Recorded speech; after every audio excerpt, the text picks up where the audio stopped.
Welcome back. This is learning plan number 1 of the continuous improvement course. The title of learning plan number 1 is your own or personal philosophy of quality. The intent of this first learning plan is to kind of set the stage and to kind of get started as far as what your thoughts are in terms of what quality really is. You're going to be looking at some quality experts in the field, some historical quality experts that really helped the Toyota Corporation become what they are today as far as a company and their levels of quality. People like Joseph Duran, Ed Deming, Philip Crosby, and others are leaders in the field or have been leaders in the field regarding quality and how to improve quality. So a lot of companies model themselves after those individuals. I actually had the opportunity while I was working in manufacturing to study at the Duran Institute. So I'm a huge believer in his philosophy as well as the other individuals. So I encourage you to look through the materials, especially in regards to what their position is on quality and their thoughts on quality, and at the same time start forming your own thoughts when it comes to quality and what your philosophy is. In fact, that's going to be your assessment for learning plan number 1, is to look at all the different philosophies, or a bunch of the different philosophies, and then formulate your own thoughts and actually submit what your philosophy for what quality is. Again, like I mentioned in the introduction, if your company has some kind of a philosophy statement or some kind of a quality objective statement and you want to use that, that's fine. Again, I'll encourage that throughout the course, and not just this course, but any of the courses that I teach and that are in the Applied Engineering Technology program. Regardless of who you look at and who you like in terms of some of the quality experts, it really doesn't make much difference. There's a couple of key fundamental things that most organizations that are serious about quality embrace. One of those is continuous improvement, which this course is all about. There was a time where there wasn't as much emphasis put on continuous improvement.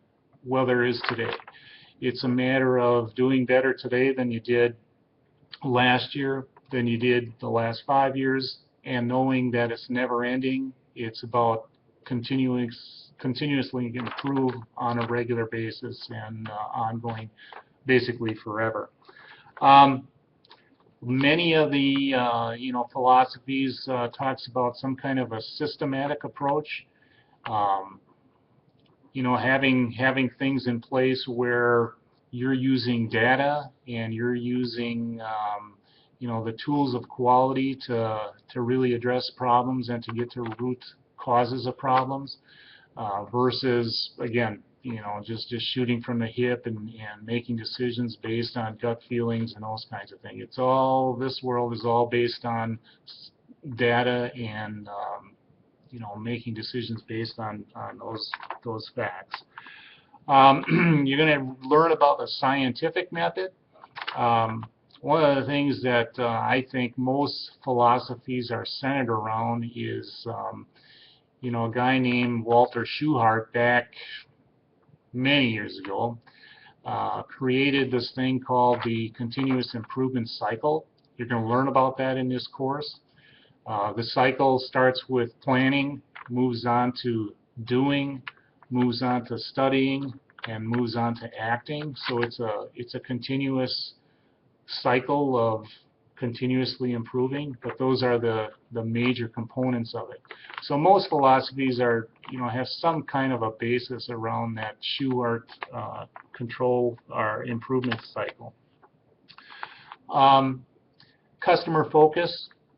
I don't think there's any organization in today's world that's serious about continuous improvement that doesn't really start with customer focus.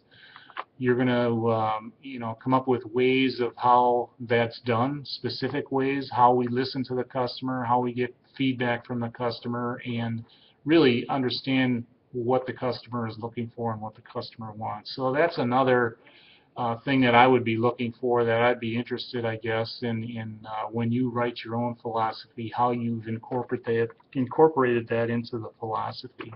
And finally, teamwork. It's all about teamwork in today's world, whether it's quality improvement or it's a lean project or it's a safety issue. Most organizations in today's world address many of their problems with the use of teams. And we'll talk about all the advantages of using teams and the dynamics of working with teams. And those certainly aren't all of them, but those are some of the key things that most companies that have their own philosophy embrace. But it's up to you.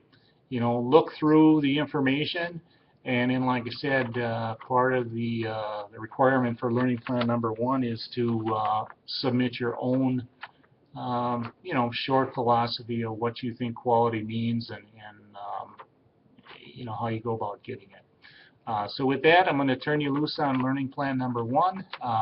Good luck, and we'll get back to you at the beginning of learning plan number 2.